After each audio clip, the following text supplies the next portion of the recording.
Sejarah konflik antara Israel dan Palestina adalah salah satu yang paling kompleks dan berkepanjangan dalam sejarah modern, melibatkan aspek politik, agama, budaya, dan geopolitik. Berikut adalah garis besar sejarah lengkapnya. 1. Awal konflik. Sebelum 1917, zaman kuno, wilayah Palestina pernah menjadi tempat tinggal bangsa Yahudi, khususnya Kerajaan Israel dan Kerajaan Yehuda, sekitar abad ke-10 hingga ke-6 SM. Setelah itu, wilayah ini dikuasai oleh berbagai kekaisaran, termasuk Romawi, Bizantium, dan akhirnya oleh Kekhalifahan Islam pada abad ke-7, kekuasaan Ottoman. 1517-1917 Palestina menjadi bagian dari Kekaisaran Ottoman selama lebih dari 400 tahun.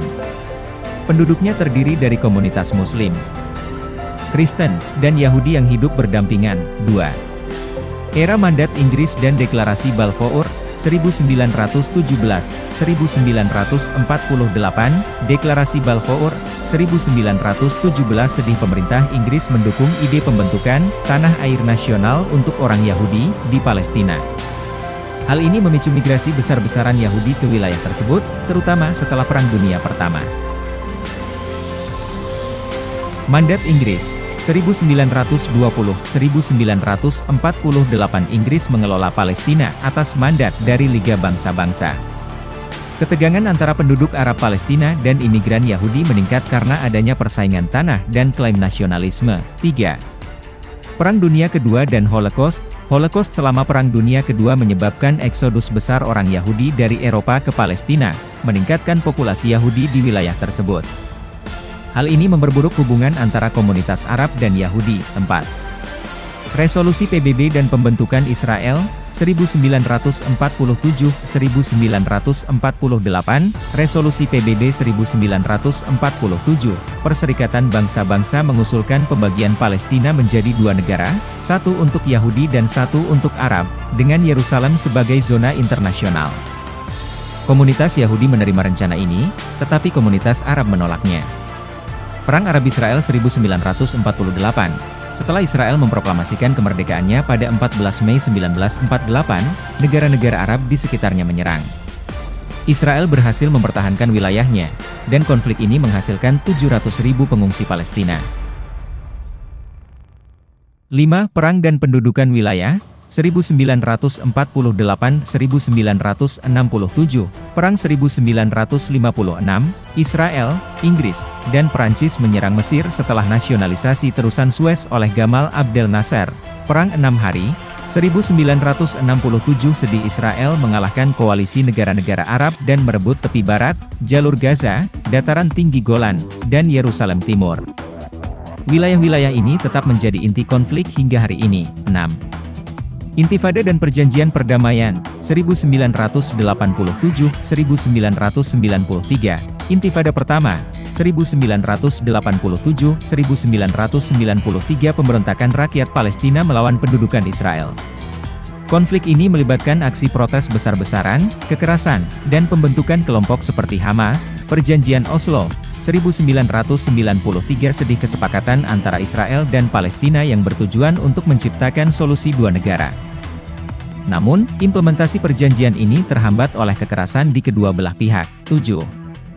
Intifada kedua dan krisis jalur Gaza, 2000 sekarang, Intifada kedua, 2000-2005 gelombang kekerasan baru setelah gagalnya perundingan damai. Konflik ini menyebabkan ribuan korban di kedua pihak, Hamas dan Gaza. Pada 2007, Hamas mengambil alih kendali jalur Gaza setelah berselisih dengan Fatah. Israel memberlakukan blokade ketat terhadap Gaza, menyebabkan krisis kemanusiaan. 8. Konflik modern, 2008 sekarang, konflik terus berlanjut, termasuk perang di Gaza pada 2008 hingga 2009, 2012, 2014, dan berbagai eskalasi kekerasan lainnya.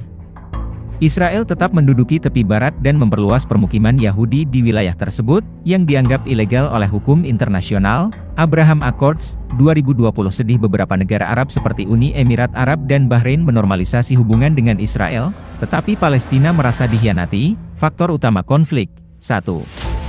Wilayah dan perbatasan, perebutan wilayah seperti Yerusalem, tepi barat, dan jalur Gaza. 2. Hak pengungsi Palestina.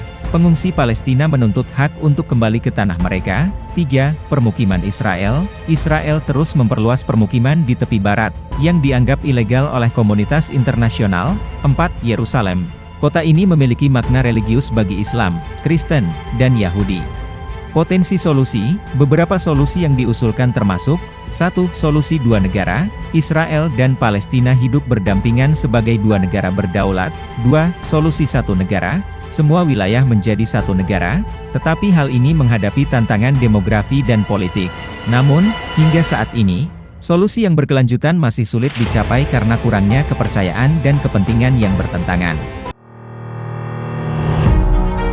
Pertanyaan tentang apakah Israel dan Palestina akan berdamai adalah salah satu yang paling kompleks dan sulit dijawab, karena konflik ini melibatkan berbagai faktor historis, agama, politik, dan sosial yang saling bertentangan. Berikut adalah analisis kemungkinan perdamaian antara kedua pihak. Faktor pendukung perdamaian. 1. Kelelahan konflik. Kedua pihak telah mengalami kerugian besar akibat konflik ini, termasuk korban jiwa, kerugian ekonomi, dan trauma psikologis. Kelelahan akibat perang dapat mendorong kedua pihak untuk mencari solusi yang lebih damai. 2. Tekanan internasional. Komunitas internasional, termasuk Amerika Serikat, Uni Eropa, dan negara-negara Arab, telah berulang kali mendorong proses perdamaian melalui berbagai inisiatif, seperti Perjanjian Oslo dan Konferensi Madrid. Jika tekanan ini terus berlanjut, mungkin akan ada kemajuan. 3. Generasi baru yang menginginkan perdamaian. Generasi muda di kedua pihak mungkin lebih terbuka terhadap solusi damai, terutama jika mereka tumbuh dengan pemahaman yang lebih global dan toleransi.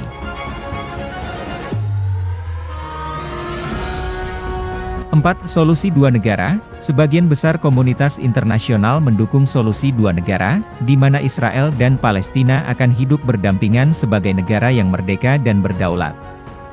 Jika kedua pihak sepakat dengan prinsip ini, perdamaian dapat menjadi lebih realistis. Hambatan perdamaian. 1. Perbedaan klaim wilayah. Yerusalem adalah salah satu titik konflik utama, karena dianggap suci oleh Islam, Yahudi, dan Kristen. Israel mengklaim Yerusalem sebagai ibu kotanya, sedangkan Palestina menginginkan Yerusalem Timur sebagai ibu kota mereka. 2. Pemukiman Israel di tepi barat. Israel terus membangun permukiman di tepi barat, yang dianggap ilegal menurut hukum internasional. Hal ini memperkeruh hubungan dan mempersempit peluang solusi dua negara. 3. Kepemimpinan yang tidak stabil. Kepemimpinan di kedua pihak seringkali menghadapi tantangan internal.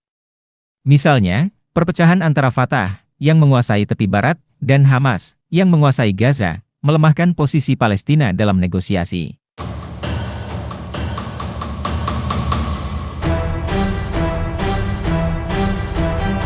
4. Ekstremisme dan kekerasan. Kelompok-kelompok ekstremis di kedua belah pihak seringkali menghambat proses perdamaian melalui aksi kekerasan yang memicu eskalasi konflik.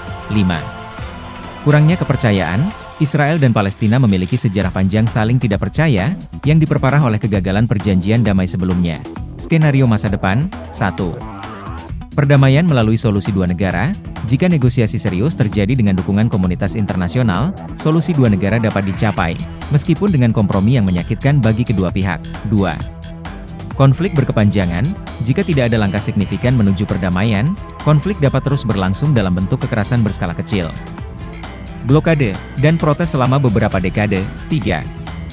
Normalisasi bertahap, seperti yang terlihat dalam Abraham Accords, kesepakatan antara Israel dengan beberapa negara Arab, mungkin akan ada proses normalisasi hubungan yang bertahap. Namun, hal ini tidak menjamin penyelesaian konflik inti dengan Palestina. 4. Intervensi internasional, kemungkinan keterlibatan lebih besar dari organisasi internasional seperti PBB atau mediasi negara besar dapat mendorong tercapainya perdamaian, meskipun sulit tanpa kesepakatan di tingkat lokal.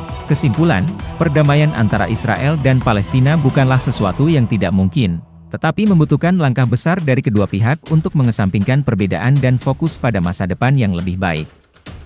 Faktor utama yang menentukan adalah kepemimpinan yang berkomitmen, dukungan internasional, dan kemauan masyarakat di kedua belah pihak untuk melepaskan kebencian masa lalu. Meskipun jalan menuju perdamaian panjang dan penuh tantangan, harapan tetap ada.